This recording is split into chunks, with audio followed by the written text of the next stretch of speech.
Here are 3 reasons why I'm still buying Flare's native token called FLR. Reason number 1 is because I like its room for growth. Keep in mind, if FLR were to hypothetically, let's say, go to the price of 50 cents, that right there is around a 25x from here. Now, I get it. It's not the best hypothetical upside. It's not the worst either, though. You got to think about how, if let's say I were to put $1,000 into FLR right now, and let's say it were to go to the price of 50 cents, at that point, that $1,000 would be worth around 25. Now, again, that's not financial advice, but I'm saying, it doesn't mean that a 100x is the end-all be-all. In my opinion, anything over 10x seems very impressive for me because, after all, I'm not looking for a microcap. There's going to be microcaps out there. They're going to greatly outperform FLR, but I'm fine with that because that's a little bit too much risk for my appetite, and I'm not willing to go look for a random microcap and then dump all in and then hoping that maybe, let's say, it does something one day. We just don't know, right? I'd much rather go with something that's relatively well established, that has a good community, pretty good exposure, but at the same time isn't some sort of random dinosaur. You got to think about, for instance, like a BNB, like a Solana, like a Bitcoin, like an Ethereum. Yeah, sure, they're quote unquote safer plays, but in my opinion, the room for growth doesn't seem that dynamic. I'd much rather choose something that's, a little bit, I would say less safe. Or to some people, they may think that it's totally not safe, whatever the case may be. But still, I want something that's, relatively speaking, well-established, but then not too massive. And I think FLR does fit that bill because, again, market cap isn't too insane, but then it's not too low either. Now, you got to think about how 50 cents doesn't seem that insane because, again, if it were to go to that price, considering current circulating supply, market cap would be around $26 billion. So it's really not that insane if you think about it because, for instance, right, we saw Shiba Inu reach around 40 billion, Dogecoin reach over 80 billion, BNB reach over 100 billion.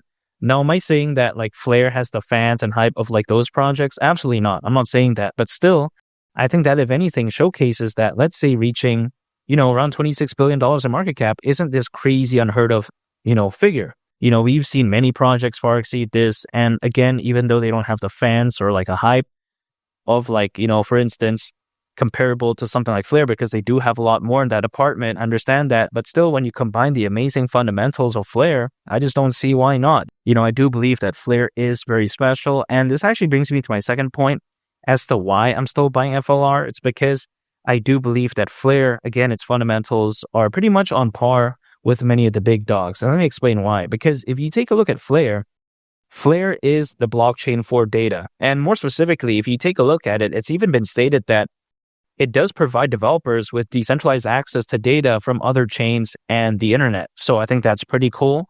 Not to mention, you take a look at how it's also an EVM, Ethereum virtual machine, smart contract platform with 2 data acquisition protocols. Now, the first one is something called FTSO, and this stands for Flare Time Series Oracle. And this right here, again, is actually used for, or should I say focused on decentralized prices. Now, when it comes to this, some people, they may be wondering, okay, why is FTSO so amazing? It's because if you take a look at, again, the name, Flare Time Series Oracle, there's a very amazing key takeaway from this, and that is the word Oracle, because this has such an amazing use case. For instance, right, an Oracle in this case is basically a data feed that brings data from off the chain, aka off-chain data, and brings that data over into the blockchain. Now, you may be thinking, okay, why is this necessary? Or as Jorge Masvidal would say, super necessary. The reason for that is because when you take a look at it, many decentralized applications out there, without off-chain data, they simply wouldn't be able to function properly. And you got to think about how many decentralized applications are out there. So again, this is something that's very crucial. And more specifically, when it comes to the case of Flare, of course, this is very amazing for them as well. Because if you take a look at it, right, FTSO offers decentralized price and data feeds to decentralized applications on Flare. So yeah, I think this is very crucial when it comes to Flare. And I think that, again, the concept is very amazing. If you want to take a look at other examples of an Oracle, or should I say projects that are focused on that, you can, for instance, take a look at Dia, or some people like to call it Daya, tomato, right? The pronunciation, whatever. Also, you take a look at Chainlink, Pith Network. These are other projects that have this Oracle aspect. So I like this when it comes to Flare. Again, I'm very bullish on FTSO. I think it's a very amazing concept when it comes to Flare. Now, the second data acquisition protocol is something called the data connector.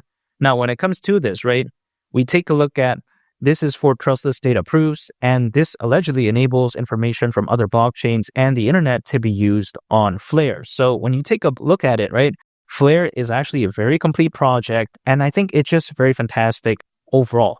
Not to mention, currently giants such as Anchor and Google Cloud, they are in the Flare ecosystem. Now, Anchor is pretty massive, but also, ultimately speaking, if you take a look at, Google Cloud, of course, we all know that, right? We're using YouTube as of right now. Google, we all know, is massive. So yeah, when you take a look at that, would these like real deal entities want to be a part of an ecosystem that they think is caca or bad? I don't think so. I think that if anything truly showcases the amazing fundamentals of Flare. It's a very underrated project in my opinion. I get it. It's not, the most flashy. It's not the most interesting. It's not the coolest thing out there. I get it. But by nature, it's not supposed to. It's at a meme coin. And I'm totally fine with that. The way to take a look at Flare is that it's basically like eating egg whites. Egg whites, they're very plain, but they do have protein allegedly. And, it's not bad, but it doesn't necessarily mean that it's, totally caca. But that's just the way to take a look at it. Sometimes there is beauty in simplicity though, because I do like eating eggs. But yeah, besides that point, when I take a look at Flare, also not to mention its exposure is pretty good. Now, FLR is not listed like everywhere, you know what I mean? But still, it's pretty decent. And also not to mention, if you take a look at it, some people out there, they may wonder, okay, why isn't Flare advertising through like random athletes or like celebrities? But that's not their jam. Again, they're not a meme coin. I think instead of rather spending millions towards advertising towards, these celebrities or whatever, I think it's much better actually building and developing and actually like that. And don't get me wrong, I do like fun projects like meme coins as well. But I think there's a place in my portfolio for something like FLR because I do want it to be one of my foundational pieces, again, in my portfolio. And the third and final reason why I'm still buying FLR is because I do believe that a high tide raises all ships. And I do believe that this bull run could be so amazing. Bitcoin is clearly heading in such a positive direction. I think $150,000 during this bull run, hypothetically, could be very easy.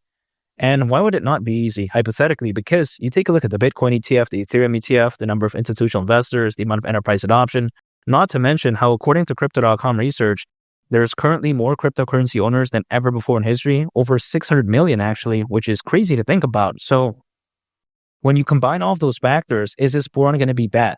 I don't think so.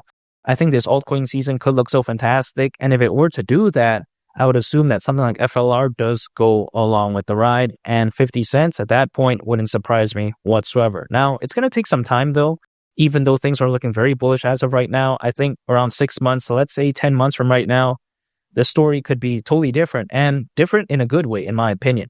But it's just a waiting game at this point. And how am I waiting, quite essentially? That's just by staying patient. And also on top of that, dollar cost averaging, anytime on income, acquiring FLR, holding and just waiting. That's it. I'm not day trading. I'm not using leverage. I'm not swing trading. I'm not doing any of that type of stuff whatsoever. I'm keeping things simple because I do believe that, again, there's no point in me taking unnecessary and random risks like day trading or using leverage. I'd much rather, again, just stay consistent, dollar cost average, because when I see a project this amazing, I just like to keep things simple. So much like my hair, by the way, I cut my own hair.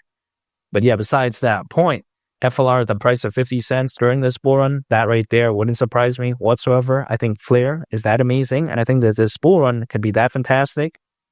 And man, I can't wait. I'm very excited. And make sure to subscribe if you gain value from this video. I greatly appreciate it. It's been Lee the Captain, and I'll catch y'all on the next one. I'm out. Peace. Bye.